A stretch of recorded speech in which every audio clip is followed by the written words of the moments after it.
Bueno, eh, ahí estaba resolviendo algunas consultas por chat de los que están acá conectados. Vamos a ir arrancando. Esperamos unos minutos más porque, bueno, me estaban avisando algunos que se estaban conectando. Así que, bueno, buen día formalmente a todos. Damos inicio a este taller de muestreo del suelo y les comento brevemente cómo surgió este taller, que surge básicamente en el marco de un trabajo en conjunto que estamos haciendo entre CREA Litoral Sur y en un proyecto Rotaciones, que ahora les voy a comentar en breve, en 5 minutos, de qué se trata, para los que no lo conocen. Y estamos trabajando en conjunto con la Cámara Arbitral de Cereales, la Facultad de Agronomía de Entre Ríos, de la UNER, y, bueno, y otras instituciones como INTA o la Universidad Católica de Santa Fe. Y bueno, en este marco, con los chicos de la facultad específicamente, y auspiciado un poco por la Cámara Arbitral también, es que decidimos o nos propusieron y aceptamos la propuesta de hacer un taller de muestreo, que es parte importante de lo que nosotros estamos midiendo en el proyecto, que tiene que ver con muestreo de suelo, ¿no? Así que, bueno, en ese marco es que surge este taller, y es una de las primeras actividades que estamos generando, más allá de algunos videos o presentaciones tipo webinar que venimos haciendo de los primeros resultados, ¿no? Yo voy a compartir pantalla y les voy a mostrar brevemente de qué se trata el proyecto, como les comentaba recién.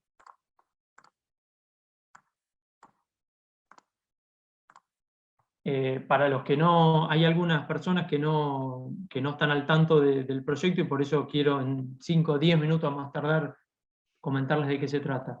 El proyecto Rotaciones, que estamos llamando actualmente en CREA Litoral Sur, es un proyecto de larga duración que apunta a sostenerse entre 4 o 5 años, donde básicamente, bueno, el proyecto nace como siempre, ¿no? Como demandas de miembros CREA de la región, pero en este caso, y a diferencia de los ensayos anuales que nosotros tenemos de cultivos, surge con una preocupación o una ocupación un poco por el sistema en su conjunto, ¿no? Con una mirada más holística, y empezar a ver un poco la degradación del suelo, que de alguna forma está o puede llegar a existir en nuestros sistemas, la necesidad de generar indicadores también de distintos tipos que ya vamos a ver, y una visión de integración más a la comunidad, de mostrar lo que venimos haciendo. Los objetivos del proyecto básicamente son medir el impacto de distintas rotaciones en la sustentabilidad de distintos puntos de vista: económica, productiva y ambiental. Ver las modificaciones que se generan en indicadores de suelo, de salud de suelo, también en distintas rotaciones, y acá donde yo le decía que el suelo para nosotros es una pata fundamental del proyecto, y por eso también viene a colación este taller.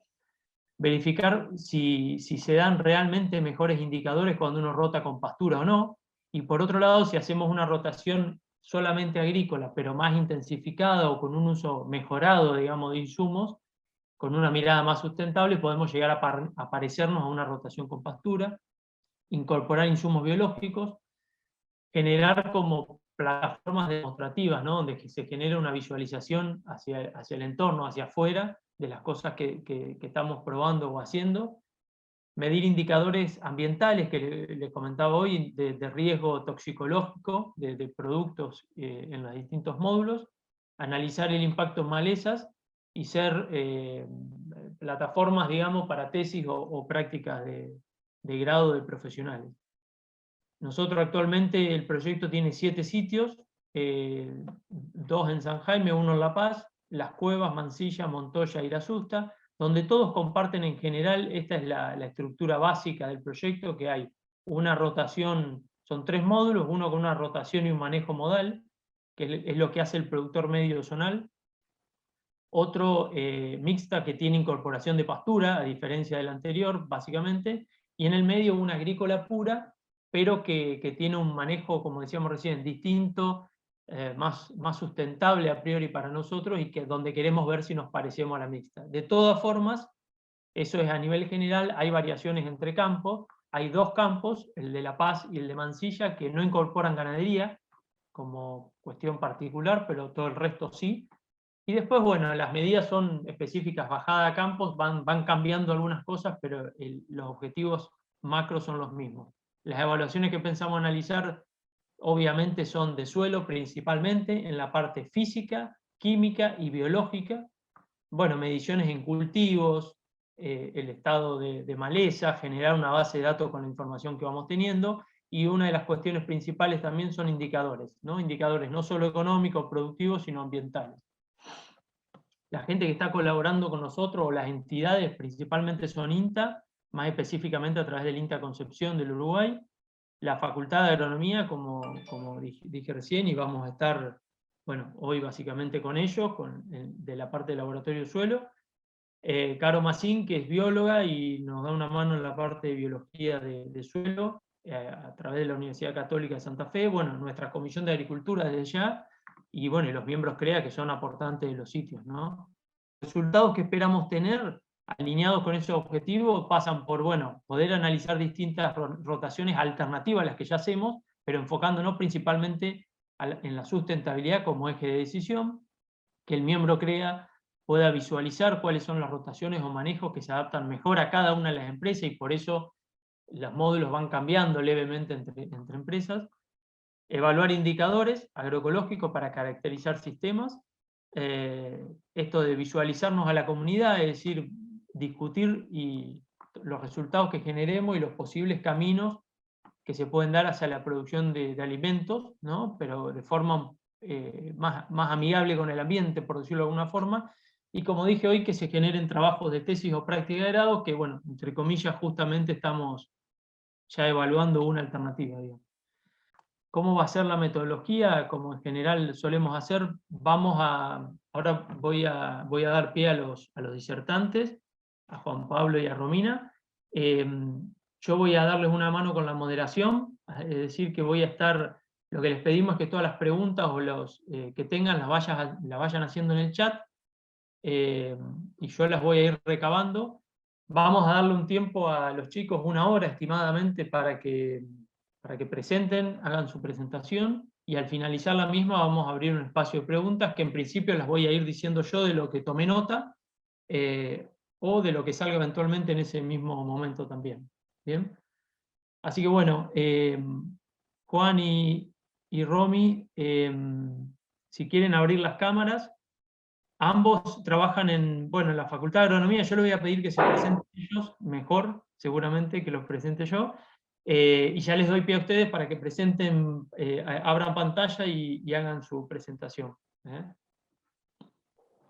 muchas gracias, Federico. Gracias por asistir. Yo soy Romina Befani, ingeniera agrónoma recibida acá en esta Facultad de Ciencias Agropecuarias de la UNER. También hice un posgrado, soy doctora en ingeniería, también dependiente de la Universidad Nacional de Entre Ríos. Actualmente estoy en la cátedra de edafología como profesor adjunto, y también estoy a cargo de la dirección del laboratorio de suelos de la Facultad de Ciencias Agropecuarias, que depende de la cátedra de edafología. Bueno, me presento yo, mi nombre es Juan Pablo Hernández, también soy ingeniero agrónomo, egresado de la Facultad de Ciencias Agropecuarias de la UNER. Actualmente estoy haciendo mi doctorado en ingeniería, mención ciencias agropecuarias en la Universidad de Entre Ríos. Como Romina, estoy formando parte del cuerpo docente de lo que es la cátedra de edafología como jefe de trabajos prácticos, y a su vez estoy como responsable del área física de suelos dentro del laboratorio de suelos de la facultad. Así que bueno, le quería agradecer en la persona de Federico a todos los miembros CREA, a todos los participantes que se hayan acercado. La idea de este taller un poco era tratar de unificar algunos criterios que nosotros damos, o renovar un poco los que ya son profesionales o colegas de conocimientos, y en cuanto a lo que es el muestreo de suelo, que es el contacto que tienen la mayoría de los colegas con el individuo suelo, como le llamamos. Y así que está bueno renovar eso, charlar un poco, nosotros nuestra experiencia, más que nada viviendo y dando nuestra actividad profesional en lo que es la provincia de Entre Ríos, tenemos por ahí un sesgo hacia nuestros suelos más arcillosos, más vertisoles. Hablo por ahí en general porque veo que hay muchos participantes que son fuera de la provincia, así que bueno, un poco para charlar de todo esto, una cuestión más general. Así que bueno, esperemos ¿cómo es que salgan algunas preguntas y algunos intercambios así, y podamos solucionarles también esas dudas que puedan llegar a tener de muestreo. Así que bueno, comienza Romy, después... Ujú, No, un segundo nomás me ujú, gustaría que capaz que no lo dije tan específico, está bueno recordarlo. Como objetivos macro, ahora los chicos seguramente bajarán más a tierra todo, pero ujú, como grandes objetivos nuestros entre ellos y nosotros y demás del taller, y digo para alinear un poco expectativa, creo, me parece, por lo que hemos visto, es revalorizar, para mí son dos cosas. Una es revalorizar el muestreo de suelo, digamos, volver a acordarnos, digamos, siempre tuvo valor, digamos, pero por eso es revalorizar, o sea, acordarnos del valor que tiene hacer bien, sobre todo, hacerlo y hacerlo bien, un muestreo de suelo y lo que implica. Y después sí, refrescar conocimientos por ahí más prácticos, técnicos y demás, que es por ahí lo que también van a volcar los chicos. Pero digo, está bueno tenerlo en claro para todos, para nosotros y para los que están participando, que un poco a eso apuntamos. Y con esto quiero decir que esto podría derivar en otras cosas más específicas, ¿no? Estamos abiertos a consultas y demás, pero es como primera instancia con esos objetivos medio más generales, digamos. Simplemente ese comentario ahora ya los dejo a ustedes. No, está bien, Fede. Está bueno recalcar ese tema, digamos, porque es interesante. Bueno, Romy, todo tuyo. Bueno, al inicio.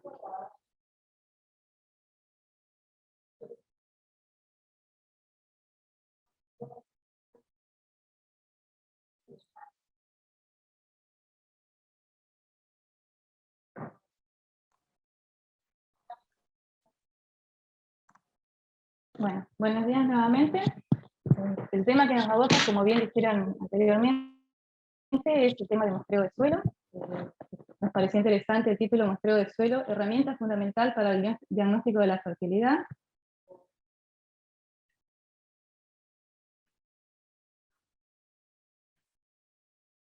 Esta es nuestra hoja de ruta. Vamos a pasar durante la charla, en forma resumida les cuento, vamos a conocer o definir, como siempre hablamos cuando entramos en tema de algo, es definir lo que es una muestra de suelo.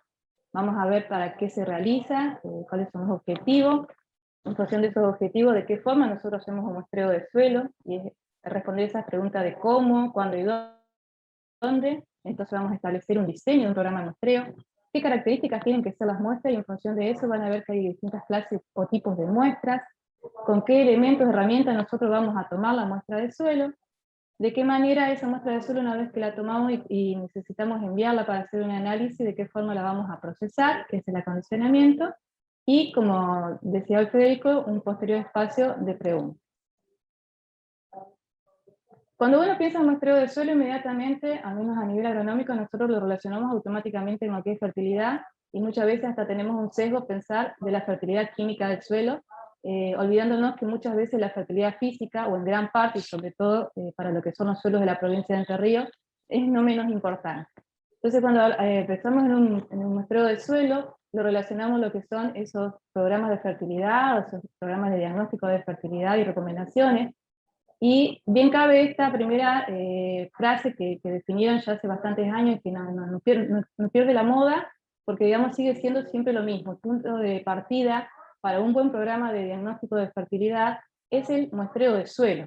Y es como dice acá, la parte más crítica, porque siempre resulta, no siempre digamos, muchas veces resulta difícil poder representar en una bolsa pequeña lo que es la realidad del campo. Entonces es la parte crítica de todo programa de fertilidad que uno quiere iniciar, es este punto de partida que es el análisis, es el muestreo de suelo.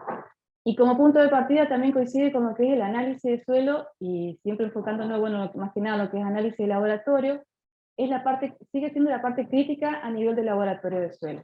¿Por qué? Porque el laboratorio de suelo puede llegar a estar, digamos, con todas las mejores normas, trabajar con normas GIRA, ni estar adecuado a lo que son las técnicas, y si yo a campo no hice una buena toma de muestra, no aseguré que esa muestra me represente el total del lote, el laboratorio de suelo, por más que aplique las mejores normas, no va a poder subsanar errores que ocurren a campo. Se dice o se estima que un 80% de los errores que se obtienen de los resultados de los análisis de suelo derivan de la toma de muestra. Por eso es que es muy importante esta primera parte, por eso es que se la considera, digamos, el paso inicial y la parte más crítica en los programas de diagnóstico de fertilidad. Para hacer un muestreo de suelo, lo primero que tenemos que tener bien definido y claro es cuál es el objetivo. ¿Yo para qué voy a hacer un muestreo de suelo? Porque el objetivo me define el entorno de lo que es mi programa de diseño de muestreo. Un objetivo que no es tanto de rutina, pero que no es menos importante, es conocer el suelo en lo que hace la taxonomía, o sea, cómo se clasifica taxonómicamente ese suelo, cómo se distribuye en el espacio, y qué es lo que toma mucho la ciencia del suelo, la edafología, para ver cómo está distribuido el suelo en lo que es el espacio.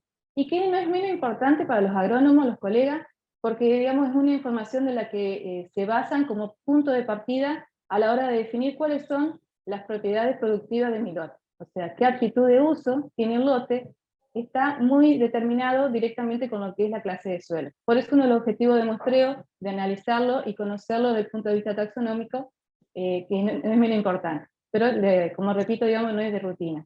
¿Qué es lo que estamos más acostumbrados nosotros? A esos muestreos de suelo que nos cuentan un poco cómo está hoy la fertilidad actual del lote en donde estamos trabajando. Entonces, como objetivo primario es poder recabar información para poder programar cuál va a ser el uso y manejo de los lotes de nuestro campo. ¿Qué es lo que nos permiten, digamos, o en función de qué hacemos el objetivo del muestreo de suelo? Por un lado, conocer cuál es la fertilidad actual que tengo, y en función de eso después voy a poder hacer recomendaciones de fertilización. Otro de los objetivos que responde, digamos, al muestreo de suelo es, bueno, voy al campo y poder evaluar posibles problemas que me estén impidiendo lograr potenciales rindes en mis cultivos. Entonces el muestreo de suelo es una herramienta que también nos permite conocer algunos posibles problemas a la hora de producir. Para continuar, digamos, con lo que es definición, es muy importante y un poco repasar algo de estadística. Cuando hablamos nosotros de una muestra de suelo, nos referimos a una muestra que es una porción de la población total que yo quiero estudiar. En este caso, ¿cuál es mi población total? El lote del campo en donde yo quiero evaluar estimar la fertilidad. Yo no puedo sacar el campo entero y llevarlo al laboratorio para analizar, y por eso digamos que surge este concepto de lo que es una muestra representativa. Esa muestra representativa es una porción pequeña del lote que yo tomo, pero que tengo que tomarla de manera tal que me asegure que estadísticamente me representa lo que pasa en ese sistema suelo que está en relación con el paisaje y el cultivo que está creciendo en ese lugar. Entonces yo tengo una población, que en este caso es el lote entero, voy a sacar una muestra del suelo, la voy a mandar a analizar, y de los resultados del laboratorio yo puedo inferir qué es lo que pasa en el resto del lote, y en función de decir, bueno, me está faltando determinado contenido de nutrientes para llegar al nivel crítico, hacer la aplicación correspondiente para la demanda del cultivo que así lo requiere. Si la muestra no es representativa, los resultados del laboratorio no tienen valor. Un poquito retomando lo que decía hoy, punto de partida en los programas de fertilidad es el muestreo de suelo. De lo que hacemos al momento de tomar la muestra de suelo en adelante, define qué información voy a tener y de qué manera la voy a poder utilizar y qué resultados son los que voy a obtener. Hay distintos tipos de muestras en función de los objetivos. En forma general se dividen en muestras simples y muestras compuestas. Una muestra simple de suelo es aquella que yo tomo en un lugar puntual, de una sola extracción, y le hago el análisis en forma individual. Este tipo de muestras se realizan no frecuente, se usa mucho lo que es trabajo de investigación, o si estamos interesados en hacer el seguimiento de determinada variable, entonces trabajamos en algunos sitios de referencia, en donde vamos a tomar esas muestras simples, que lo que tienen, digamos, de desventaja es que tienen un alto costo a la hora de querer analizar, lleva más tiempo para poder tomarla, y otra, como en contraparte las ventajas, es que esas muestras simples, si yo las analizo y las puedo trabajar estadísticamente, me permite conocer exactamente cuál es la variabilidad del parámetro que yo estoy estudiando en el suelo, y de qué forma yo lo puedo abordar de mejor manera para apuntar como, bueno, siempre es nuestro objetivo, desde el punto de vista de fertilidad, estos rindes potenciales. En contraparte están los que son las muestras más rutinarias, que es la que se denominan muestras compuestas. Estas muestras compuestas son aquellas que yo, yendo al lote, y cubriendo la mayor superficie del lote posible, voy a ir tomando distintas paladas o piques, van a ver que hay distintas herramientas para tomar la muestra. Entonces yo recorro el lote, decido tomar unas 20 palas para mezclarlas en un recipiente común. Cada una de esas palas que yo tomo y mezclo con las compañeras es lo que se denomina una submuestra. Entonces el conjunto de todas esas submuestras es lo que se denomina muestra compuesta, que es la muestra, digamos, que estamos acostumbrados a tomar en el campo para luego mandar al laboratorio y pedir estos análisis físico-químicos de rutina. Para que esta muestra compuesta sea representativa, tiene que tener la premisa que cada una de esas submuestras, o sea, cada pique que yo hago en el campo, tiene que tener el mismo volumen y tienen que ser tomadas a la misma profundidad. Bueno, como decía, son generalmente usadas para lo que son los diagnósticos y los planes de fertilización. En forma gráfica, seguimos con lo que es muestra compuesta. Este es un lote que decido caminarlo en esta forma de zigzag.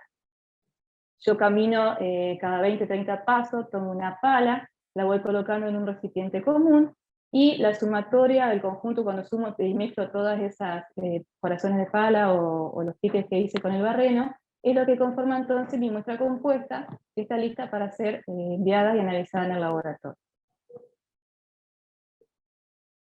Acá es para ver un poquito lo que es la magnitud y la importancia de un buen muestreo del suelo. Esto representa lo que es la superficie de una hectárea. Consideramos una profundidad promedio de 20 centímetros, que es la que estamos acostumbrados a trabajar para medir y evaluar.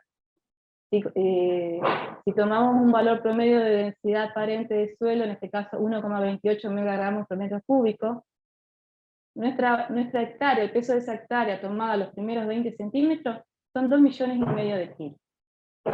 Si yo considero que tengo un lote de 25 hectáreas, esas 25 hectáreas en los primeros 20 centímetros me están pesando 64 millones de kilos de suelo. Si yo considero que para mandar al laboratorio estoy tomando una muestra, una bolsita, que apenas llega al medio kilo, esos medio kilo de suelo respecto al total de mi lote, de mi masa, está en el orden de alrededor de los 10 a la menos 7%. Esto para que vean la significancia de esta pequeña muestra de suelo y cómo esta muestra de suelo me tiene que representar el total de lo que pasa en esa población lote. Y si aún más yo les cuento que, por ejemplo, para el análisis de carbono orgánico, nosotros pesamos apenas 0,3 gramos de suelo. En ese análisis de carbono orgánico yo estoy representando una masa de suelo respecto al total del orden del 10 a la menos 10%. Esto es una idea, para darle idea entonces, poner énfasis en la magnitud de las pequeñas cantidades que manejamos nosotros para informar un valor final de laboratorio respecto a lo que es el contenido total de esa masa de suelo a nivel de campo. Cuando uno habla de muestreo de suelo o de calidad de muestreo de suelo, una forma de evaluar qué tan bien anduvimos con el muestreo, son estos dos parámetros conocidos como precisión y exactitud. Cuando uno habla de la precisión de los resultados de los análisis, la definición es la reproducibilidad de esos resultados. O sea, que si yo hago el análisis hoy, lo hago mañana, mando la muestra otra vez, los valores que me dé siempre tienen que ser muy, muy cercanos, o sea, tener una variabilidad que esté menor a un 10%. Y lo que hace esa actitud es ese parámetro que me indica qué tan cercano estoy del valor verdadero. Es decir, yo tengo el resultado final del laboratorio, y respecto al promedio de lo que hay en el lote, por ejemplo, del contenido de fósforo, si el promedio de la población de fósforo en el lote es de 20 ppm, cuando yo haga mi análisis de suelo, las veces que lo repita tengo que andar ahí entre 18, 19, 21 ppm, y cada vez que lo repita, el valor tiene que ser lo más cercano posible al promedio del lote.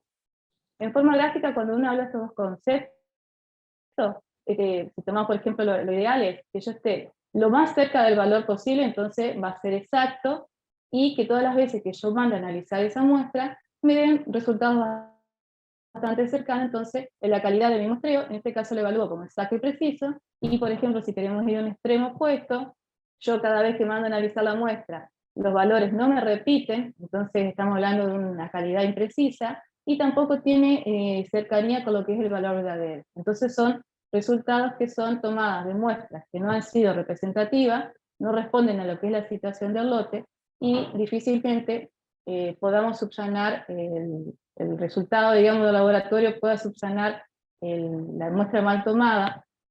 Por eso, acá, bueno, otra frase que resalta que un buen proceso de muestreo nos va a permitir obtener esa información confiable. ¿Cuál es la información confiable? Esta que está acá, en el centro del arco, que sea lo más cercano, lo más parecido al valor verdadero, y que siempre esté cerca de ese valor verdadero. A nivel de campo, nosotros lo que tenemos mucha variabilidad, ya sea de la parte geográfica, en lo que hace suelo, clima.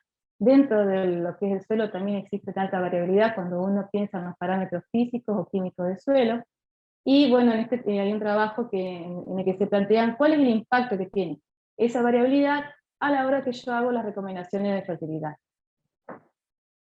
En este gráfico, este es un gráfico estadístico, en donde vemos cómo es la distribución de frecuencia de un resultado de análisis que nos interesa.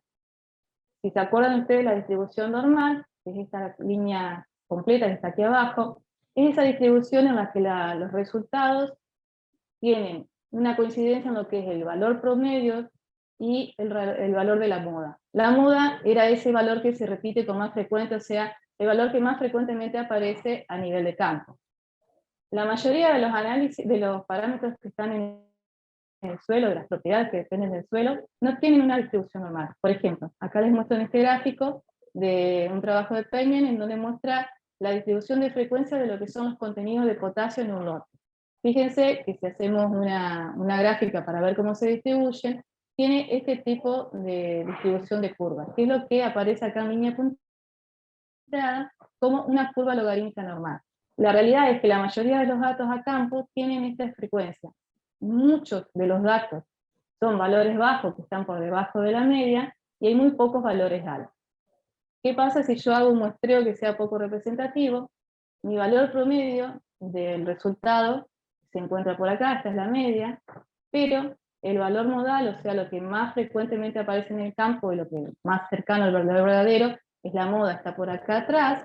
Entonces, esta diferencia en el resultado final, matemáticamente hablando, nos está indicando que, por ejemplo, vamos a estar cayendo en la posibilidad de subestimar los contenidos que hay en el suelo. Entonces, a la hora de fertilizar el campo, yo pienso en el valor medio, y me estoy olvidando que hay muchos sectores del lote en donde va a estar faltando el nutriente, que no fue representado en ese informe final del laboratorio debido a un problema en el muestreo del suelo. Esto nos lleva a pensar entonces, cuando yo hago un muestreo del suelo, de qué depende que yo me acerque a la realidad de lo que tengo en el campo. Y una de las premisas básicas en el muestreo del suelo es cuántas submuestras tengo que realizar para poder definir lo que es una muestra representativa. ¿Cuántas submuestras o cuántas paladas hago en el campo, cuántas veces pincho con el barreno para poner en la bolsita y mandar al laboratorio? Y en este momento, digamos, esta pregunta tiene que estar en equilibrio en lo que hace a cuestiones de practicidad, a cuestiones económicas. Nosotros siempre vamos a querer apuntar a estar cerca del centro, o sea, que ser lo más exacto y preciso, pero también uno profesionalmente tiene que poner en el equilibrio lo que es la practicidad del muestreo. Muchos habrán hecho ya muestreo de suelo y entienden cuando uno dice lo que lleva, lo que consume en cuanto a tiempo, a dedicación. Muchas veces el muestreo de suelo no es retribuido de la forma, digamos, de lo que vale, digamos, el tiempo invertido para hacer una buena muestra. Entonces entran a jugar muchas variables a la hora de definir cuántas veces yo me bajo de la camioneta, camino el campo, y cuántas veces pincho el suelo para conformar esta muestra compuesta. Esta frase está buena, que dice que el límite de la exactitud del análisis de suelo me lo da la toma de muestras. O sea, es como que da la idea de como que si el laboratorio se quisiera sacar la responsabilidad y dice, bueno, el profesional que tomó la muestra de suelo es el culpable de que el fósforo me dé más alto de lo que tiene que dar. Y digamos, no es el objetivo, ni la idea, ni el espíritu, pero sí, nuevamente reiterarles que el mayor peso del resultado final de un análisis de laboratorio viene del campo. De la manera que yo tome esa muestra y la lleve para analizar, definen los resultados que yo voy a tener y cómo se va a comportar o va a responder después, por ejemplo, lo que es un resultado final de una fertilización traducido a través del rendimiento de un cultivo. Entonces, a mayor número de submuestras, yo seguro voy a asegurar la representatividad de esa muestra, que esté lo más cercano posible al valor verdadero. pero como dijimos hoy, tampoco podemos sacar el campo entero y llevarlo a analizar al laboratorio. Entonces, ¿cuántas veces pico en el lote? En este ejemplo gráfico muestra cuáles son los contenidos de nitrato de un suelo en función de la cantidad de veces que yo hice pique en el lote, o sea, qué número de submuestra tengo en mi muestra compuesta, y fíjense que alrededor de los 10, 12 submuestras, ya con que yo tome 10 palas del campo, acá el valor de nitrato se estabiliza. ¿Qué me dice esto? Si tomo un número bajo de submuestras, no voy a tener el valor verdadero, no voy a estar cerca del valor verdadero, pero ya al menos con 10, 12 submuestras, yo me estoy asegurando que lo que me dé resultado final en el análisis va a ser lo más cercano al valor verdadero. Retomando hoy lo que habíamos dicho es que, ¿cómo evalúo yo la calidad de mi muestreo? Habíamos hablado de los parámetros de precisión y exactitud. En este gráfico de Svensson muestra el número de submuestras, o sea, la cantidad de piques en el campo, en función de un nivel de exactitud que yo decido al inicio del muestreo y de la precisión. Si nos concentramos en esta curva azul, que es la precisión del 90%, y por ejemplo decidimos que queremos trabajar con un 10% de exactitud. ¿Qué estamos diciendo acá? Que si yo voy y hago un muestreo en el suelo, con estos dos parámetros, 9 de cada 10 muestras que yo saque de ese lote tienen que estar en un valor del más menos 10% del valor verdadero. Para asegurar esta precisión y exactitud, ¿qué es lo que me dice este gráfico? Que yo debería estar tomando al menos 60 son muestras para asegurar que 9 de cada 10 de las muestras que tomo me dé el valor de nitrato en una variación de no más el 10% para arriba o para abajo del valor verdadero. Es decir, que cuanto más sensible, ¿de qué depende este número de submuestras? Cuanto más sensible es el parámetro que uno va a analizar, mayor cantidad de submuestra tiene que tomar para asegurar ese valor verdadero. En este otro gráfico muestra los contenidos de nitrato de fósforo en un lote en función de la cantidad de submuestras. Se realizaron los análisis individuales de esas submuestras y luego un promedio, un valor ponderado. Y si vemos, por ejemplo, el caso del nitrógeno de nitrato, la línea verde, vemos que el valor promedio que informó el laboratorio, por ejemplo, es 18 ppm. ¿Qué pasa si yo no tomo una cantidad de submuestras, tomo poquitas muestras, pero esas pocas muestras que tomo de repente me están cayendo en partes del lote en donde los valores de nitratos eran más altos? Entonces el laboratorio me va a decir que ese lote tiene un valor medio de 30 ppm de N de nitrato.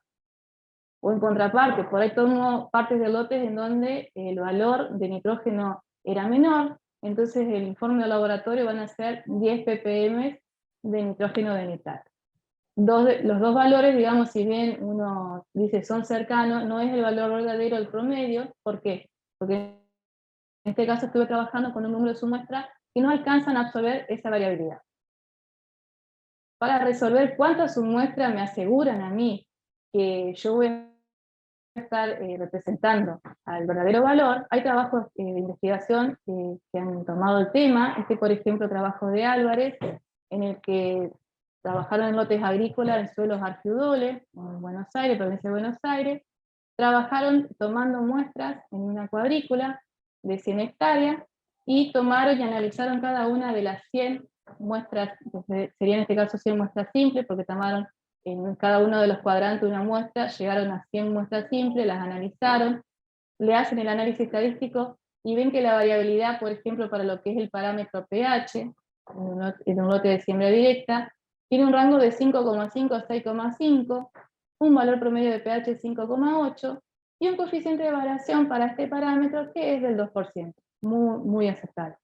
En contraparte también, si uno analiza, o ellos analizaron lo que es el caso del fósforo Bray, para cada uno de los cuadrantes hicieron el rango, con valores mínimos de 2 ppm a máximo de 250 ppm. Este parámetro edáfico, en este caso fósforo, fíjense, un coeficiente de variación de 220%, con un valor promedio de 2.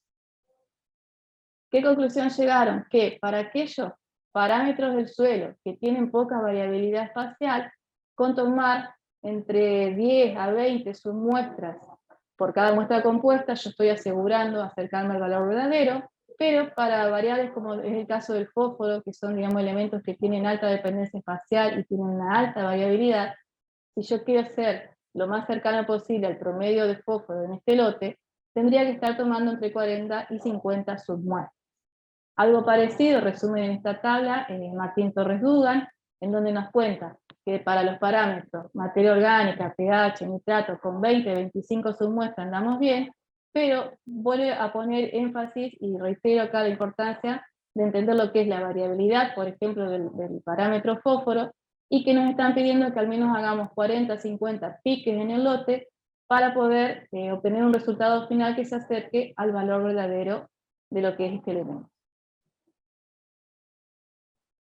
Otra de los componentes de los programas de muestreo es definir hasta dónde yo hago esos 20, 40, 50 piques en el lote y que me están representando un área que es homogénea y que se puede representar estadísticamente, que es lo que se define, digamos, como el lugar de muestreo. Nosotros partimos de un individuo suelo, que es un cuerpo que es altamente heterogéneo, y como tal presenta, como veíamos recién, por ejemplo, el fósforo, una variabilidad que va a depender del parámetro que yo esté analizando. Como digamos es tan heterogéneo y variable, no va a ser, digamos, bastante parecido, tal vez yo puedo llegar a tener una variabilidad en corta distancia, como puedo tener lotes que tengan 100, 1000 metros, 10.000, y el elemento que estoy estudiando no tiene esa variabilidad. Yo para poder asegurar que la muestra me representa fielmente lo que pasa en el campo, tengo que asegurar que lo estoy tomando de un área que es homogénea. Esa área homogénea a nivel de lote, cuando yo quiero, digamos, hacer el muestreo, es lo que se denomina unidad de muestreo. ¿Yo cómo defino esa unidad de muestreo para decir, hasta acá yo me aseguro que todo este sector del lote, todo este pedazo de suelo son todos parecidos? Nosotros tenemos herramientas que nos permiten hacer un trabajo gabinete, un trabajo previo, entonces de esta manera nos acortan los tiempos para llegar al campo, o evitar, por ejemplo, ir al campo a muestreo y veo que estoy mezclando cosas distintas. Entonces, para evitar incurrir en estos errores, nosotros trabajamos con información previa. Conocemos, por ejemplo, lo que es la historia del lote, preguntamos cómo ha sido el manejo, o cómo estaban divididos los lotes y por dónde iban los alambrados, por ejemplo, para tener idea de qué manejo diferencial y qué comportamiento distinto tenían tales sectores del campo. Hoy contamos con muchas herramientas, como por ejemplo vemos lo que son a nivel ya sea de aquellas antiguas fotografías aéreas, imágenes satelitales, los famosos mapas de suelo. Contamos con información más detallada cuando uno piensa en lo que son los mapas de rendimiento, incluso estos mapas de ambiente. Entonces tenemos muchas herramientas, muchos elementos que nos permiten ir sectorizando el lote en unidades homogéneas, que es lo que uno denomina la unidad de muestreo. Estas herramientas, si bien son importantes, es fundamental luego hacer una confirmación y terminar con un recorrido a campo. El recorrido a campo es visual y nos permite ver zonas con distintos colores, distintas manchas en el cultivo, o conocemos zonas en donde sabemos que rinde menos o rinde más. Entonces, sectorizar y delimitar unidades de muestreo, o sea, son estas áreas que son homogéneas, nos va a estar asegurando que la muestra de suelo que yo mande a analizar al laboratorio me va a estar representando la realidad del lote. Cuando uno habla de unidad de muestreo en un lote, a nivel de relieve o topografía. Sobre todo en los suelos de nuestra provincia nosotros vemos muchas diferencias en lo que es, digamos, exposiciones de loma, media loma bajo, y en este caso cuando hablamos de unidades de muestreo o de áreas homogéneas, vemos que la loma tiene un comportamiento diferencial de lo que es el bajo, y por lo tanto esto me obliga a tomar a la loma dentro del lote como un individuo suelo, muy diferente de lo que es el bajo o una zona erosionada. Entonces, en este caso, yo estoy trabajando con 4 áreas que tienen características propias cada una, son 4 unidades de muestreo, por lo tanto, si me interesa conocer la totalidad de la fertilidad de este lote, yo tendría que estar enviando al laboratorio 4 muestras compuestas. ¿Qué pasa si de repente no me interesa estudiar todo, no puedo, por cuestiones de costo, de tiempo, practicidad, trabajar sobre el total del lote y trabajar bien a conciencia con estas unidades de muestreo? Uno lo que puede ponerse, digamos, a plantearse, tomar decisiones, es decir, bueno, no analizo el total del lote porque los tiempos no me dan, porque los costos no me lo permiten, y uno puede pensar en, bueno, veo cuál es la zona que predomina y esa unidad de muestreo que tiene mayor superficie, la mando a analizar, o de repente nosotros conocemos 2 partes del lote que sabemos que tienen rendimientos diferentes, un bajo y un ambiente que tiene alto potencial. Entonces, si tengo posibilidad de analizar esos dos ambientes, trabajo con esas dos unidades de muestreo, y luego hago un análisis, un tratamiento con valores promedios para el resto del lote. Lo importante es que ante la imposibilidad de trabajar con las distintas unidades de muestreo para hacer luego un posterior análisis, nunca mezclar situaciones diferentes. Otra de las cosas que conforman, digamos, a la hora de decidir cuando uno quiere hacer una muestra de suelo es qué tamaño del lote, hasta qué tamaño del lote yo puedo representar con una sola bolsa que lleva las muestras dentro de esa bolsa. Si el lote es homogéneo, si esa unidad de muestreo es homogénea y se comporta bastante parecida en lo que es toda la superficie, yo puedo hasta con 50, 100, 150 hectáreas, si yo aseguro que ese lote es homogéneo, puedo tomar una sola muestra y con esa sola muestra después decidir un programa de fertilidad para esa superficie completa. Esto lo muestra en forma gráfica Svensson en este trabajo, en donde por ejemplo vemos para distintos elementos fósforo, nitrógeno, potasio, cómo hay una cierta paralelismo de las curvas a lo que es el tamaño del lote. Esto que me está indicando que para cada número de submuestras, según el elemento que estamos estudiando, yo hasta 40, 50, en este caso hectáreas, y repito, si hay lotes que son más homogéneos, en cuestiones digamos de superficie, yo hasta 100, 150 hectáreas, puedo estar asegurando que estoy representando la variabilidad espacial con una sola muestra compuesta. Otra de las cosas que hacen al diseño del muestreo es, bueno, yo tengo mi lote, mi superficie, ¿de qué manera voy a hacer esos 20, 40, 50 piques en el campo? Y aparece lo que es el diseño del muestreo. El clásico es este diseño aleatorio, en donde yo recorro el lote de manera al azar, y cada tanto voy tomando esos piques que voy colectando en la bolsa. Si yo tengo identificado dentro de mi lote estas unidades de muestreos que tienen, digamos, áreas bastante definidas y distintas, en lo que es, digamos, por ejemplo, el ejemplo clásico, loma, media loma, abajo, yo puedo trabajar con un muestreo aleatorio estratificado, en donde cada uno de estos estratos, el estrato del bajo, la loma y la media loma, son muestreados por separados, pero dentro de cada uno de estos sectores, de una forma al azar.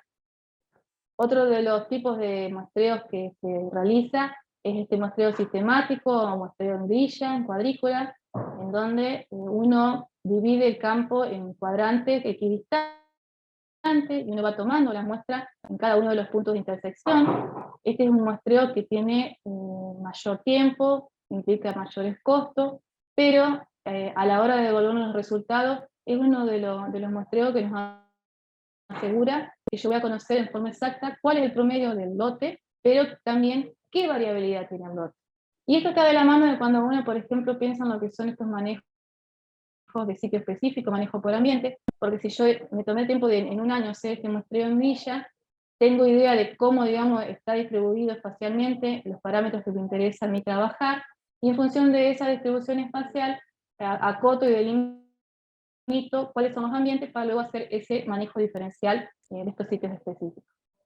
Este otro tipo de diseño que aparece como áreas de referencia y muy relacionado con lo que hablaba recién, yo tengo, bueno, mi lote, mi unidad de muestreo que es homogénea, yo sé que el 100% se comporta muy parecido, entonces no camino el lote entero, sino que georreferencio un lugar, una posición, y yo sé que este pedazo del sector es idéntico o bastante parecido al resto, y me dedico a tomar y hacer la toma de las 20, 40, 50 submuestras alrededor de este punto específico. Estos muestreos de área de referencia, bueno, que no, en el caso de condiciones homogéneas, nos aceleran, digamos, los tiempos de toma de muestra, y a la vez, bueno, nos sirven como un área de referencia para ir evaluando y comparando cómo se comportan distintas prácticas que vamos aplicándole al lote. Otro de los elementos no menos importantes a la hora de un muestreo es la profundidad. Hasta dónde yo introduzco la herramienta de muestreo para asegurar que estoy tomando la muestra correctamente. Y acá hay dos clases de muestras que uno puede tomar. Por un lado tenemos lo que son las muestras superficiales, las que estamos más acostumbrados a tomar, que son esas que se toman de la capa superficial, antes llamada la capa arable, que son estos primeros 20 centímetros. Estas muestras que tienen de característica es que son tomadas del sector en donde se encuentra la mayor cantidad de raíces de nuestros cultivos. En esos primeros 20 centímetros es donde está la dinámica orgánica, entonces ahí yo tengo mi mayor contenido de los nutrientes químicos.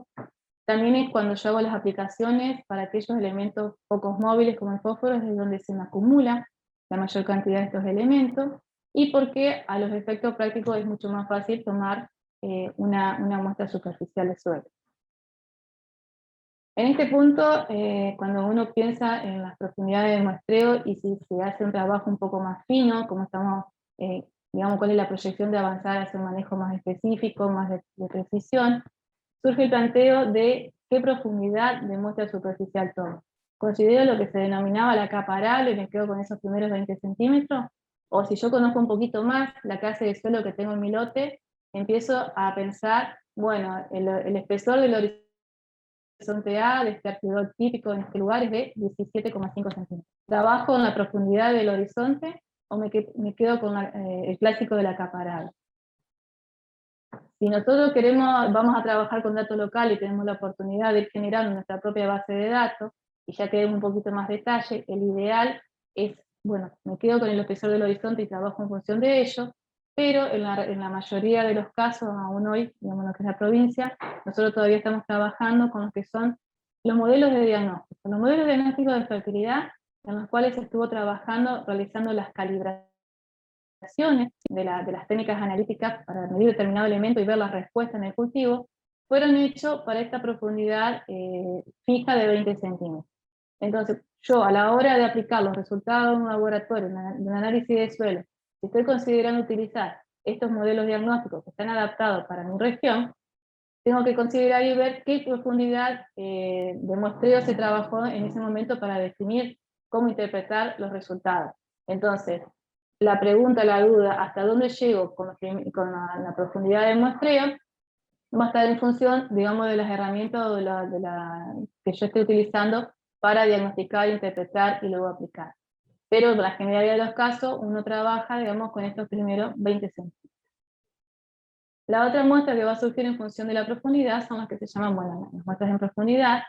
Por un lado están cuando uno hace la parte de clasificación del suelo, esto desde el punto de vista de ciencia del suelo, nosotros hacemos lo que se llaman estas pozos en el suelo, que son las calicatas, que nos permiten descubrir lo que es el perfil del suelo, y en ese perfil del suelo se van estudiando cada uno de los horizontes por separado. En este caso, ese estudio de horizonte por separado es en base de los que denominamos las muestras simples. Esta es una de las aplicaciones prácticas de ese tipo de muestras, a los fines, digamos, taxonómicos de clasificación. Más de rutina nosotros nos encontramos con muestreo en profundidad, por ejemplo, cuando uno piensa en elementos, parámetros relacionados a lo que es el riego, tener una idea de cómo se distribuye el agua a través del perfil del suelo, entonces vamos a hacer distintos estudios en función, digamos, bueno, de la profundidad, porque nos interesa cómo se acumula esa agua en el perfil y que esté disponible para el cultivo. Otra de las aplicaciones que es muestreo en profundidad es lo que es el stock de carbono, digamos, conocer y ofrecer qué posibilidad de acumular tengo el carbono, y muy relacionado con esto que son los bonos de carbono.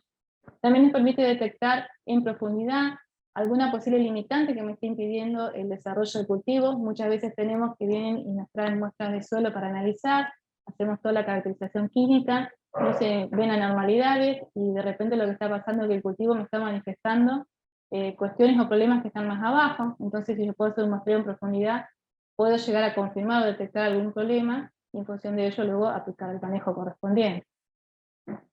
Otra de las aplicaciones de muestreo de profundidad es para este tipo de especies, que digamos que tienen esa posibilidad de mayor exploración radicular, como son los cultivos de deforestación o los frutales. En este caso, cuando uno piensa en un diseño de muestreo, se proponen las profundidades cada 20 o cada 30 centímetros y tratar de llegar a capas más profundas. En el caso de los árboles, cuando uno hace el muestreo, lo hace en las profundidades, en diferentes profundidades, pero trabajando siempre en lo que es la proyección de la copa, que es hacia donde, digamos, se distribuye esa masa de raíces que van a estar en contacto con el agua, los nutrientes que les interesa estudiar. Otra aplicación de muestreo en profundidad clásica es los nutrientes móviles. ¿Qué pasa con el nutriente, digamos, que tiene facilidad de moverse a través del perfil del suelo? Y, digamos, nos interesa conocer el estatus, no solo en los primeros 20 centímetros, sino porque la raíz también tiene posibilidad de explorar hacia abajo. Entonces también los estudiamos y analizamos a estos nutrientes móviles, y van a ver que hay profundidades de muestreos que también pueden ser cada 20 o cada 30 centímetros, en función de lo que estamos estudiando, pero más que nada yo le diría que también en función de las características del suelo. Volviendo a lo que son nuestros suelos de la provincia, nosotros tenemos suelos que se caracterizan por una textura arcillosa, que imprime características que no es tan fácil, sencillo, hacer un muestreo en profundidad. Entonces, cuando yo tengo situaciones en donde, digamos, se me dificulta pasar estos primeros 20 centímetros y asegurar la representatividad, cuando yo tomo la muestra de suelo de 20 a 40, 40 a 60, tenemos la posibilidad de trabajar con gráficos de este tipo que nos dan una función para aproximar o estimar cuál es el contenido, por ejemplo, de estos elementos móviles que están por debajo de los 20 centímetros. En este caso yo les estoy mostrando una figura que fue realizada acá en el laboratorio de suelo con datos promedio de muestras de la provincia de Entre Ríos, básicamente, bueno, que están relacionadas con estos suelos vertisóleos, estos suelos axiales vérticos, en donde nosotros analizamos el contenido de nitrato de las muestras de 0 a 20, y se realizó, digamos, una regresión respecto al contenido de 0 a 40, entonces yo, aplicando esta función, yo puedo estimar que el contenido de nitrato en esos primeros 40 centímetros es 1,47 veces lo que me informa la muestra superficial de 0 a 20. Existen, en función de la región en donde uno está, acuérdense que cuando uno trabaja interpretando y tomando datos de modelos de diagnóstico, uno tiene que considerar que esos modelos fueron calibrados para condiciones locales, para condiciones de clima, condiciones de suelo local, entonces uno tiene que trabajar con información disponible a nivel local. Este gráfico es parecido al que lo mostraba recién, en este caso es provincia de Buenos Aires. Aquí lo que se hizo fue la calibración para, a partir del valor de nitrato de 0 a 20 centímetros, yo conocer cuánto es lo que tengo disponible en estos 0 a 60 centímetros. Es decir, yo, si no tengo posibilidad entonces de tomar esa muestra subsuperficial, que son muestras, digamos, que muchas veces a nosotros se nos dificulta, pues, bueno, por cuestiones de las características inherentes al suelo, uno cuenta con estas herramientas, estos elementos, que son estimadores que son bastante aproximados, porque si uno ve, digamos, los ajustes que tienen son bastante buenos. Este es otro ejemplo, por ejemplo, lo que es el sulfato, que es otro de los elementos móviles. En este caso también, este trabajo de Ferrari muestra cómo, si yo tengo el resultado final en los primeros 20 centímetros, yo puedo llegar a inferir el contenido total de sulfato en profundidad, conociendo este tipo de distribución. Pero reiterando que cada una, digamos, de las curvas o de los modelos diagnósticos están calibrados a cuestiones locales. O sea, yo no puedo extrapolar lo que pasa en mi localidad hacia otra provincia. Cuando pensamos en muestreos en profundidad, se relaciona mucho con lo que es, por ejemplo, lo que es siembra directa, y se habla mucho de esto de lo que son la estratificación de los elementos poco móviles. En esta tabla se comparan, en función de distintas profundidades muestreadas, para distintos sistemas de laboreo de suelo, cuáles son los contenidos de fósforo para cada una de las capas en profundidad.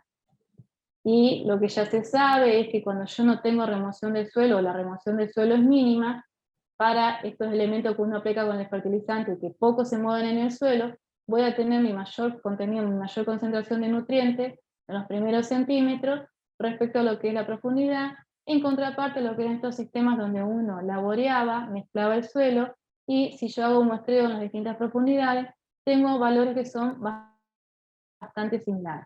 Dicho de otra manera, en forma gráfica, acá vemos cómo se mueve, digamos, el contenido del fósforo en función de la profundidad. Nuevamente compara estos tres sistemas de laboreo del suelo, y acá vemos cómo en estos primeros 20 centímetros, esta curva azul, que es este arado de reja, me da valores que son son pocos variables, y si uno se pone a analizar los primeros 10 a 12 centímetros de un sistema de no remoción, un sistema de siembra directa, como estos altos valores, digamos, enmascara lo que es en realidad el valor promedio de los 20 centímetros, y entonces en este punto, cuando uno habla de siembra directa, nuevamente caemos en esta disyuntiva. En una época se empezó a hablar, bueno, ¿qué hago? Tengo siembra directa, se estratifica, tomo muestra de los primeros 10 centímetros y después de 10 a 20 y mando a analizar por separado, trabajo con los 20 centímetros, nuevamente los modelos de diagnósticos que han trabajado con siembra directa a 20 centímetros tienen resultados que son muy parecidos a lo que son estos valores de diagnóstico que se hicieron en la época en que se elaboraba el suelo, y no hay mucha diferencia cuando uno analiza, digamos, uno interpreta el dividir de 0,10, 10 a 20, por lo que, digamos, como forma resumida, tomar estos primeros 20 centímetros, independiente de si yo estoy en un sistema que muevo el suelo o estoy bajo sistemas de labranza mínima o siembra directa.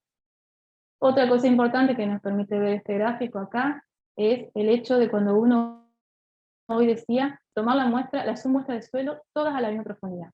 Fíjense que si yo tengo un muestreador o voy con el muestreador, con el barreno más abajo, a los 20 centímetros, en promedio voy a andar acá alrededor de los 50 ppm. ¿Qué pasa si yo alguna de las submuestras no profundizo los 20 centímetros y tomo a 10, 12 centímetros? Como digamos este valor alto me puede llegar a enmascarar en el promedio final, cuando yo los mezcle, me puede llegar a enmascarar el valor verdadero que yo tengo de fósforo, por ejemplo, en este lote. Entonces, la importancia de cuando uno toma la muestra, mantener lo que es la profundidad de muestreo. Bueno, hasta acá esta primera parte yo les contaba, ahora voy a dar paso a Juan Pablo. Bueno, Romy, muchas gracias.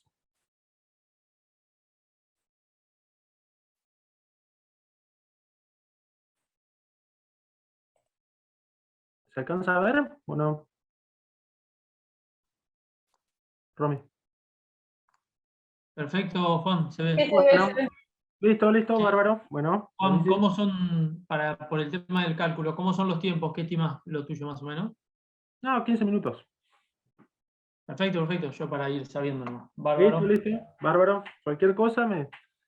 Bueno, siguiendo con lo que veníamos hablando con Romy, más que nada lo que nos vamos a centrar un poco es en la frecuencia de muestreo. Vamos a tener en cuenta de que tenemos que armar toda la logística, digamos, al momento de la fertilización, si estamos pensando en alguna fertilización o algún análisis químico del suelo con un objetivo de fertilización, tenemos que tener en cuenta que tenemos que hacer una determinada anticipación en el muestreo, cosa de que el laboratorio tenga el tiempo necesario para poder entregar los resultados en tiempo y forma, y poder de esa forma armar toda la logística de la aplicación del fertilizante, ya sea previo a la siembra o a la refertilización de algún cultivo. Entonces, eso tenemos que tener en cuenta, digamos, los tiempos que van manejando los laboratorios, que consultarlo previo, digamos, hasta a cuando uno lleva la muestra o antes del muestreo, consultar los tiempos que llevaría.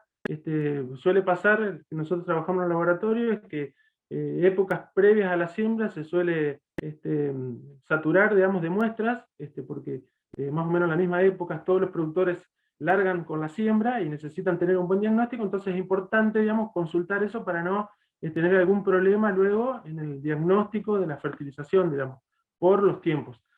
Para el caso de pastura, tener en cuenta con antelación toda la dinámica de los nutrientes para el aprovechamiento de las mismas, y en el caso de que realicemos algún monitoreo o seguimiento de lotes, tratar de hacerlo al muestreo en la misma época. Se sugiere la época invernal, en la cual la temperatura del suelo es baja, y eso hace que la dinámica de la actividad biológica y la variación de los valores de los análisis es bastante baja, digamos. Entonces eso ayuda un poco a hacer algún monitoreo si uno quiere ir haciendo un seguimiento de determinados lotes con una determinada frecuencia en el tiempo, digamos.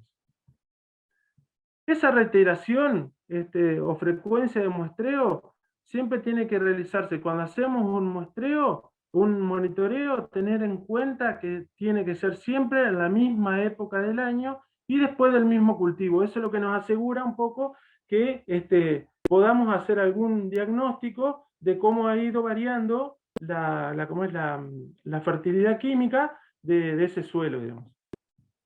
Tener en cuenta también de que aconsejamos de que repetir los muestreos y con una frecuencia no mayor a 2 o 3 años, teniendo en cuenta de que si hacemos el monitoreo, y tener en cuenta, con lo que ya dijo Romy, hacer un muestreo de suelos en el cual tengamos una suficiente cantidad de submuestras, si es el caso de que queremos evaluar, por ejemplo, fósforo extractable, tener en cuenta de que se aconseja para el tema de monitoreo realizarlo cada 2 o 3 años y con una alta intensidad de muestreo, o sea, con llegar a las 50 submuestras, un trabajo un poco más pesado, digamos, porque tenemos que tener en cuenta de que sea representativo del lote. En cultivos perennes también tratar de muestrear cada 2 años, previo a la cosecha, más que nada en la época de floración. Cuando hablamos de perennes tenemos que tener en cuenta también el tema de frutales. Pecan, que hay muchas consultas, digamos, por parte de muchos productores acá en la provincia, entonces tenemos que tener en cuenta. Esa frecuencia de muestreo llegará a ser más intensa cuando tengamos en cuenta algunos cultivos que son más tecnificados, ya sea flores, hortalizas o cultivos más intensivos en los cuales vamos a tener que aumentar esa frecuencia de muestreo. Bueno, ¿cuáles son los elementos? Y acá vamos un poco a la parte práctica, digamos, de cómo es del muestreo. Bueno, tener en cuenta de utilizar bolsas plásticas limpias, en lo mejor posible sin un uso previo, y más que nada tener en cuenta de no estar utilizando bolsas que hayan tenido algún contacto con algún químico. Tarjetas de identificación, ya vamos a ir viendo cómo es el acondicionamiento de las muestras. Fibrones o viromes, se aconseja también el lápiz, porque no pierde por el contacto con el agua, con la humedad, eso se borre. Hilo, cuchillo. El cuchillo es como muy interesante a la hora de tratar de ver la profundidad de los horizontes, nos ayuda también a nuestros suelos a tratar de cómo es cuando se pega mucho en el barreno o en los muestreadores de fertilidad, nos da una buena mano. Bueno, cuadernos de registro, GPS, hoy por hoy los teléfonos tienen ya un GPS incorporado, eso nos ayuda muchísimo. La cinta métrica para ir viendo la profundidad de cada uno de los horizontes, la profundidad de muestreo, ir corroborando eso porque es esencial, como decía Romina, que las submuestras sean lo más homogéneas posible. Bueno, vamos a ver si no tenemos un barreno o si justo nos surgió un muestreo y no tenemos ningún muestreador, cómo utilizar la pala para eso, para hacer el muestreo, el barreno, algún muestreador de fertilidad. En el caso de algunas muestras, que ya vamos a ver, haremos alguna conservadora para observar la variación de la temperatura, nos hará de que el resultado del análisis sea lo más representativo posible de lo que está pasando en el lote. Bueno, los barrenos. Si nosotros nos vamos a lo que es la provincia de Entre Ríos, nosotros los vemos como muy viables y hemos tenido unos buenos resultados con estos barrenos tipo Edelman, que se llaman, que son adaptados para suelos arcillosos, que tienen una especie de tirabuzón, en el cual uno puede ir en profundidad muestreando. También en provincia de Santa Fe, que son suelos un poco más francos, más limosos, hay colegas que utilizan más ese muestreador tubular o de media caña que le llaman algunos. Es interesante, acá suele pegarse. Alguna gente por acá de suelos, que maneja suelos más molisoles, lo utiliza bastante. Así que bueno, es interesante por ahí tener en cuenta, y más que nada el material. Cuando muestreamos suelos muy vertisoles, tener en cuenta que sean de acero forjado, eso es muy importante, porque nos ha pasado, digamos, que se doblan o pierden la rigidez, digamos, en nuestros suelos. Bueno, los barrenos. ¿Cuál es la cuestión interesante en esto? Y ponemos hincapié porque hay muchas consultas de los comitentes, de los clientes, consultándonos cuáles los mejores. Por ahí el tema de, como les contaba hoy, estos barrenos lo que nos hacen es que nos permiten muestrear en diferentes profundidades. Lo que sí tenemos que tener en cuenta es que el volumen de la muestra es suficientemente pequeño. Esto lo usamos para lo que sea hacer los perfiles de humedad, para hacer muestreo en profundidad, digamos, para todo lo que es frutales, para hacer alguna corroboración a campo de algún perfil cómo es de nutrientes o evaluación de algunas características físico-químicas del suelo.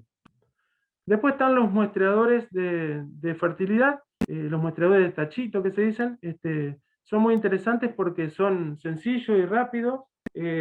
Uno puede extraer las submuestras bien homogéneas a la misma profundidad. Toman un volumen suficientemente pequeño, digamos, y permiten hacer la mayor cantidad de submuestras en el menor tiempo.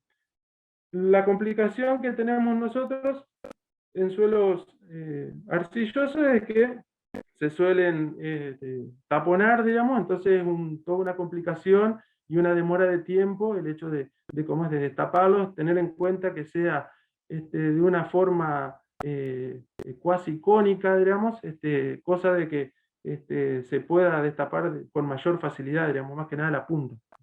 Bueno, la pala, ya que si no tenemos a mano ningún muestreador de fertilidad, lo interesante de la pala es que nosotros podemos extraer, digamos, la muestra y tener en cuenta que al momento de sacar la submuestra, de extraer la submuestra, debemos cortar con el cuchillo los extremos y dejar la parte central. De ahí tenemos que tener en cuenta también la profundidad de muestreo, ya que como decía Romina, están la mayoría de los métodos calibrados a los 20 centímetros, entonces tener esa característica, digamos, y esa profundidad en cuenta, digamos, cuando uno realiza los muestreos, tratando de eliminar los extremos y dejar la parte central de la pala. Otra cosa interesante cuando hacemos los muestreos es tratar de, en lo posible, eliminar todo resto vegetal, o todo resto que no sea suelo, digamos, con el fin de poder luego transportarlo al laboratorio sin mucha contaminación de residuos, más que nada vegetales. Yéndonos a la parte un poco de física del suelo, que después vamos a volver, tenemos el cilindro de densidad aparente.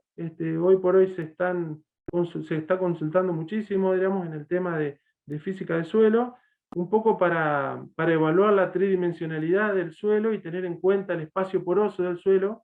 Entonces, tenemos que tener en cuenta que hay muchos en el mercado. Hoy por hoy son muy interesantes unos muestreadores que teniendo en cuenta que tienen un encamisado. ¿Qué quiere decir eso? Que tienen un cuerpo de metal filoso, como vemos acá en la punta de que tiene la función de cortar e ingresar al suelo, y en el interior se colocan distintos cilindros, los cuales ellos no afectan, no compactan las paredes del suelo, dándonos un valor muy exacto del valor de la densidad aparente que tiene un suelo.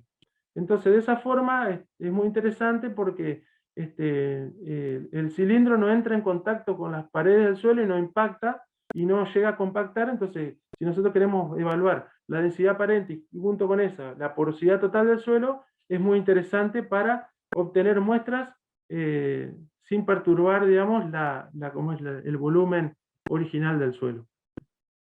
Después hay otros un poco más complejos y más caros, como los muestreadores columnares, que son tipo martillo neumático, que tienen la capacidad de ingresar en el perfil de suelo, y de esa forma podemos evaluar el contenido hídrico con una solo perfil de suelo. Llegan hasta el 1,20 m, 1,50 m o más, de acuerdo a la punta que se compre.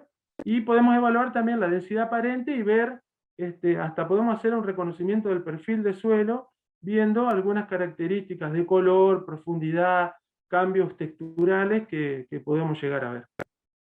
Otros también son los muestreadores automáticos, que combinados a algún vehículo, vemos que hay algunos caladores también hidráulicos, que en algunas empresas hasta tienen en paralelo un penetrómetro digital. Entonces de esa forma podemos medir también la resistencia mecánica, que ya vamos a hablar un poquito ahora en un ratito, y podemos evaluar mucho más rápido y mucho más ágil hacer el muestreo y evaluar lo que sería los perfiles de suelo a distintas profundidades y a su vez la resistencia mecánica.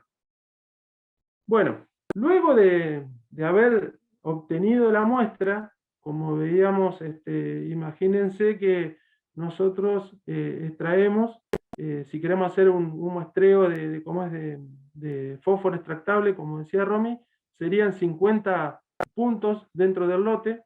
Eso tiene un volumen considerable, y por ahí nosotros, dentro de lo que sería el laboratorio de suelos, necesitamos una muestra mínima, un volumen mínimo de muestra como para llevar al laboratorio, y de esa forma entonces está lo que se llama el acondicionamiento de la muestra. Todo lo que tenemos que hacer luego del muestreo y previo a lo que sería el envío de la muestra al laboratorio. Entonces, luego de extraída la muestra, se puede llevar a un lugar, a una mesa limpia, digamos, o con un nylon que se puede utilizar, y se procede a lo que sería el cuarteado de la muestra. Si el volumen de la muestra compuesta es muy grande, entonces vemos que se divide en 4, y de ahí se van extrayendo los extremos y se van eliminando el resto, se homogeneiza todo, y de esa forma tenemos, achicamos el volumen que sería para lo que sería el traslado de la muestra, si utilizamos algún tipo de transporte, o algún correo, o si la llevamos y tenemos que llevar muchas muestras al laboratorio, es interesante este método de cuarteo, digamos. Identificación de la muestra. Hay que tener en cuenta, digamos, que debemos identificar muy bien la muestra, porque lo más probable es que la muestra llegue al laboratorio de parte de una persona, de algún transportista, o de alguien que pasó a recolectarla, o de alguien que se la llevó de gauchada, digamos, al laboratorio. Entonces por ahí suele pasar de que no sabemos bien de dónde viene la muestra, cuál es el potrero, algunas cosas que después, cuando entreguemos el protocolo de resultado de análisis, quien estaba interesado en los resultados pueda decidir o identificar bien cuál era la muestra de cada uno de los lotes. Eso tener mucho en cuenta, digamos, y a su vez tener en cuenta también el hecho de que por ahí, si uno mete la tarjeta dentro de la bolsa con el suelo, en contacto con el suelo, se suele humedecer. Si está en un papel y escrito en un papel común y escrito con virome, se suele borrar, se suele romper el papel. Entonces tener en cuenta, o por ahí si no, poner doble bolsa, una bolsa con la muestra de suelo y luego otra bolsa en la cual podamos poner la tarjeta dentro, que eso nos facilita muchísimo a la hora de identificar la muestra. Doble tarjeta, como dice ahí, conservación y transporte de la muestra, si vamos a hacer más que nada lo que es nitratos o sulfatos, que son muy dependientes de la microbiología de suelo. Es importante en temporadas cálidas o de altas temperaturas mantener alguna refrigeración sin congelar la muestra. Por ahí si demora, se aconseja que no demore mucho tiempo de la extracción de la muestra hasta el ingreso al laboratorio, que no pase más de 2 días.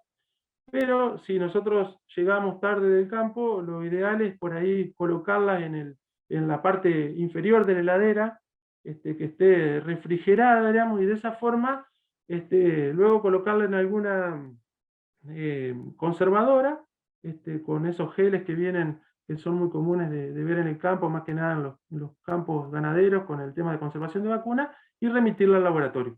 Tener en cuenta que esa muestra no tiene que ser nunca congelada, nunca meter al freezer, digamos. Y el volumen de la muestra, más que nada, es otra consulta que nos llega muchísimo al laboratorio, más o menos entre medio kilo y 1 kilo de muestra, es lo más común para análisis de rutina y las técnicas más comunes. Precauciones y lugares donde no tomar una muestra, que eso es tener en cuenta, digamos, bordes, caminos y cabeceras, bajo alambrado, porque es una situación distinta a lo que sería el lote. Terrazas, hay que tener en cuenta que la terraza ha sido un movimiento en el cual lo más probable cuando se hacen los canales, se deposita material inferior de estrato o de horizontes inferiores del suelo a la parte superficial, entonces eso cambia, y vemos que por ahí en algunos casos el cultivo varía muchísimo, digamos, en su coloración y todo, porque justamente estamos utilizando como es, horizontes que son inferiores, con menor contenido de materia orgánica y menor contenido de nutrientes. Entonces eso cambia un poco lo que sería la coloración y hasta por ahí el rendimiento también, si fuera el caso de que sacamos estratos muy inferiores. Aguadas, tranqueras y comederas por las deposiciones que tienen los animales, muy en cuenta, hasta lugares históricos donde han sido en algún momento en campos que han abandonado la ganadería y se han volcado 100% a la agricultura, tener en cuenta eso. Lugares donde se concentra la hacienda, donde hemos dado de comer. Y zona de cárcavas, que ha habido pérdida de material de suelo, o en caso de los bajos también depósitos de materiales superiores, digamos, hay que tener mucho en cuenta porque no son zonas representativas, como decía Romy hoy. Las consideraciones rápidas así va a tener en cuenta para el muestreo de la fertilidad física, que nos llegan muchas consultas al laboratorio, más que nada cuando hacemos el método del cilindro para lo que es densidad aparente, tener en cuenta que esa muestra es una muestra sin disturbar, en el cual tenemos en cuenta lo que es las partículas sólidas del suelo, tanto minerales como orgánicas, y a su vez también el espacio poroso. Entonces, a partir de eso tenemos que tener en cuenta que esta densidad nos va a servir para llevar a una tridimensionalidad ese suelo, para cálculos de agua útil o de lámina de agua, para ver cómo es la cantidad de nutrientes por metro cúbico, por hectárea, en profundidad. Vamos a tener muchas aplicaciones, y entonces tenemos que tener en cuenta de que es esencial el hecho de que cuando hacemos el muestreo de densidad aparente, que sea cercano a capacidad de campo, que sea luego de una lluvia, 48 horas, 72 luego de una lluvia, o que el suelo esté húmedo, pero no tan saturado, tampoco tan lleno de agua luego de una lluvia. Hay que esperar a que se orea un poquito el suelo y luego traemos la muestra. Un mínimo de 5 muestras, que en este caso son muestras, las cuales se promedian, para lograr algún nivel de confianza aceptable, diremos. Para lo que es estabilidad estructural, también tenemos que tener en cuenta de que tenemos que mantener, digamos, la arquitectura de la fase sólida del suelo, teniendo en cuenta más que nada lo que es el espacio poroso, y vamos viendo cómo tenemos que tener muy en cuenta a la hora de extraer las muestras, que las muestras no estén disturbadas. El momento de muestreo, como les dije anteriormente, también es a capacidad de campo. Está con una pala, una muestra de 1 kilo, evitando lo posible que se disturbe. De esa forma, nosotros lo que tenemos que hacer es descartar toda la porción de suelo que está en contacto con la pala por las caras de rompimiento naturales que tiene el suelo. O sea, ir tratando de sacar, cuando uno introduce la pala, genera una presión en la muestra, hay que tratar de que esa presión no sea tan marcada, y a su vez, si se llega a dar, tratar de eliminar esa zona en la cual el suelo estuvo en contacto con la pala. Lo ideal es tomar al azar 8 a 10 muestras por cada situación que vamos a estudiar. Se recomienda no menos de 3, a efecto de lograr algún nivel de confianza aceptable. Otro muestreo interesante que nos consulta muchísimo es la resistencia mecánica a la penetración, utilizando un penetrómetro. En este caso, en el laboratorio poseemos un penetrómetro digital, en el cual la resistencia mecánica es la fuerza necesaria por unidad de superficie para introducir una punta cónica, y hace como una simulación de lo que sería una raíz de un cultivo. Se establecen valores críticos de esa resistencia mecánica, pero hay que tener en cuenta que esta determinación está muy influenciada por el contenido hídrico del suelo, por lo cual la determinación es próxima a capacidad de campo. Con todo esto, con este resumen un poco de densidad aparente, estabilidad estructural y resistencia mecánica a la penetración, muchos autores aconsejan que el momento ideal para hacer todas estas evaluaciones de física del suelo sea luego de la cosecha de los cultivos de verano, o sea, todo el otoño, en el cual son momentos, otoño-invierno, previo a la siembra de algún cultivo de invierno, hacer todas las evaluaciones, porque es un momento en el cual el perfil en la mayoría de los años se encuentra bastante bien dotado de humedad, y eso hace que nos ayude muchísimo a hacer todas estas determinaciones físicas del suelo. Bueno, acá lo que tratamos de resumirle un poquito con algunas herramientas gratuitas que como creemos que son por ahí interesantes para utilizar, es cómo diseñar un muestreo de suelo. Lo primero y principal, cuando algún comitente nos pide que que realicemos el muestreo de suelo, ya sea para lo que es física del suelo, química, para algún estudio de factibilidad o algún estudio de mapeo de suelos, lo que hacemos es, primero y principal, es pedir un archivo KMZ, que es el generado con Google Earth, para determinar los límites del campo o el lote a muestrear. A partir de ahí, nosotros tenemos la información para el caso de lo que es la provincia de Entre Ríos, tenemos digitalizado en el visor GeoINTA todo lo que sería el mapa de suelo, y cliqueando en la zona donde está más o menos ubicado el lote, podemos determinar cuáles son los suelos que dominan el área. De esa forma, con toda la información que vamos teniendo, vamos recopilando, podemos a su vez también con Google Earth o con otra herramienta como es los modelos digitales de elevación, utilizando algunos programas como Global Mapper, podemos marcar las zonas con distintas pendientes o la topografía, ya que la mayoría de los suelos, y más que nada lo que son de Entre Ríos, están muy marcados o muy relacionados con la topografía. Entonces, de esa forma, podemos marcar los sectores en el campo correspondientes a la distinta topografía, y de esa forma marcar con polígonos KMZ los distintos lotes con distinta topografía. De esa forma, lo cargamos en el teléfono con un programa que es gratuito, Mapir, usamos nosotros, hay un montón de herramientas para eso, para que nos vaya guiando dentro del campo cuáles son los límites que nosotros marcamos con la información previa del muestreo, digamos, que fuimos recopilando con toda la información de los suelos. De esa forma, lo que llegamos es a un mapa, que en este caso es un mapa de suelos o un mapa de aptitud, también hicimos con lo mismo, muestreando las distintas zonas del campo para ver cuál es la aptitud de suelo de cada una de ellas. Es una herramienta, un comentario como para mostrarles algunas herramientitas que nos ayudan muchísimo a lo que es el muestreo de suelo para algunos trabajos específicos que realizamos, y que justamente nos ayudó a dar alguna información al cliente que justamente nos pidió este trabajo. Bueno, como para ir cerrando un poquito ya este taller, a pedido de Federico, con los tiempos creo que vamos cumpliendo, cada suelo necesita su diseño de muestreo y su análisis. Hay factores que afectan la toma de decisiones y que van a definir el muestreo. Y eso va a ser en función de lo que yo necesite obtener de esos resultados. Es fundamental tener en cuenta todo lo que dijo Romy con el tema de variabilidad, exactitud y precisión, todo lo que es la dosis, la evolución temporal, la profundidad, las determinaciones, tanto químicas o físicas, que después van a definir el muestreo.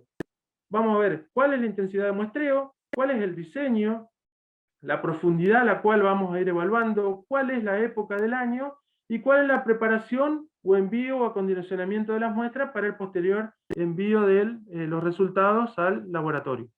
Entonces, los objetivos de un buen muestreo de suelo es justamente delimitar la unidad de muestreo con la información previa, como les fuimos mostrando, diseñar ese muestreo en cuanto a la variabilidad de lo que queremos muestrear, determinar la profundidad del muestreo, ya sea 1 hectárea, 10 hectáreas o 100 hectáreas, nunca extraer menos de 20 submuestras por una cuestión de variabilidad que ya lo hablamos hoy con Romy, y que cada una de las submuestras tratar de conservar el mismo volumen y la misma profundidad de suelo.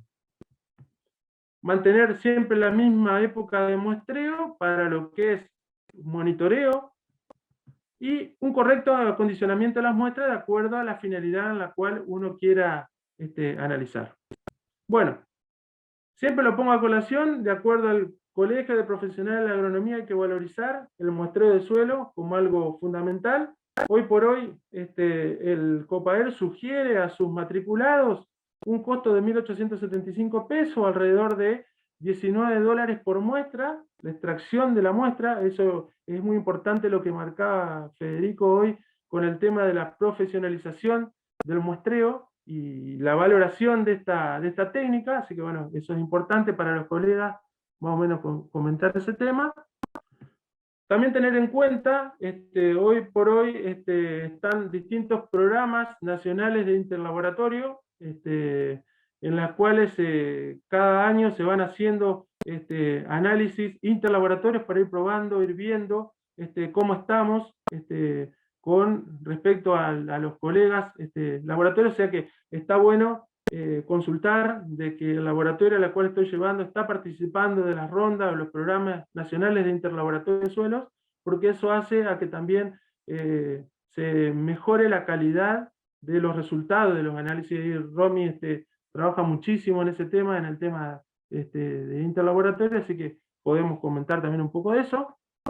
Como para presentar, nosotros tenemos, además, el laboratorio de suelos, que hace todo lo que es determinaciones de análisis físico-químicos y físicos de suelo, perteneciente a la Facultad de Ciencias Agropecuarias de la Universidad de Entre Ríos, así que bueno, era para comentar ese tema.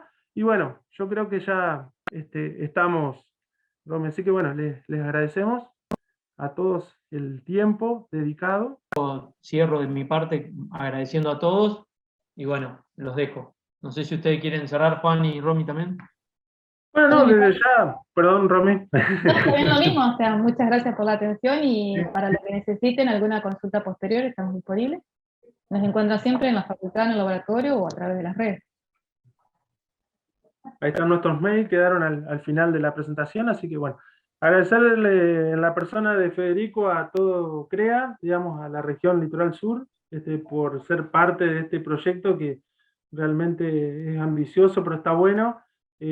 Para nosotros es un orgullo, digamos, trabajar con CREA, porque sabemos que son los productores de punta que siempre van adelante y van marcando la cancha a todos los demás, así que bueno, eso está bueno, digamos, ser parte de este equipo, así que bueno, para mí un orgullo y un gusto compartir trabajo con ustedes, con INTA, con la Cámara, con Carolina y la Universidad Católica de Santa Fe, así que bueno, un gusto el trabajo. Muy bien. Bueno, gracias a todos. Nos vemos.